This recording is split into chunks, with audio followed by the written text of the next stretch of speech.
Saktong isang linggo na lang bago ang opisyal na pagbubukas ng NCAA Season 101.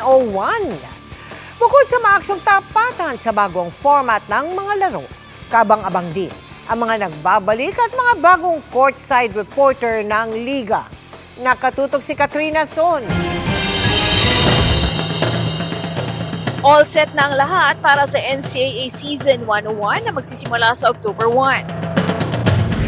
Sa media launch, pinida ng NCAA Management Committee members ang bago format para sa games. Dati kasi pagka sa elimination, naka 10 to 12 weeks, alam na eh. Hindi pa tapos, alam na kung sino yung papasok sa Final Four.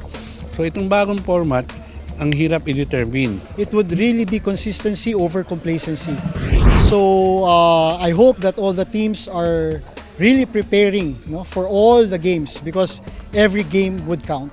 Dapat din daw abangan ang pag-officiate sa mga games ngayong season. Ang mga team, puspusan ang pag-iensayo at paghahanda. Before, we were underdogs and now we got our chip on our shoulder. Challenge yun to do better from last year and to keep us going talaga. Kasabay ng opening ng NCAA Senior Basketball ang pagsisimula rin ng Juniors Basketball. It's a challenge for us to prepare. We need to really mas maging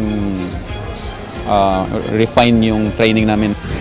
Ang courtside reporters ngayong season ay kombinasyon ng mga nagbabalik at mga bagong pangalan. Well-represented rin ang bawat batch simula nang i-cover ng GMA ang NCAA noong season 97. Returning courtside reporters sina Chantal Laude at Fatima Reyes. Patuloy ang NCAA journey ni Flobel Agua, Lysel Galpo at Christine San Agustin. New courtside reporters sina Aaron D., Tatiana Austria at Bianca Tagarda. Para sa GMA Integrated News, Katrina Son, nakatutok 24 oras.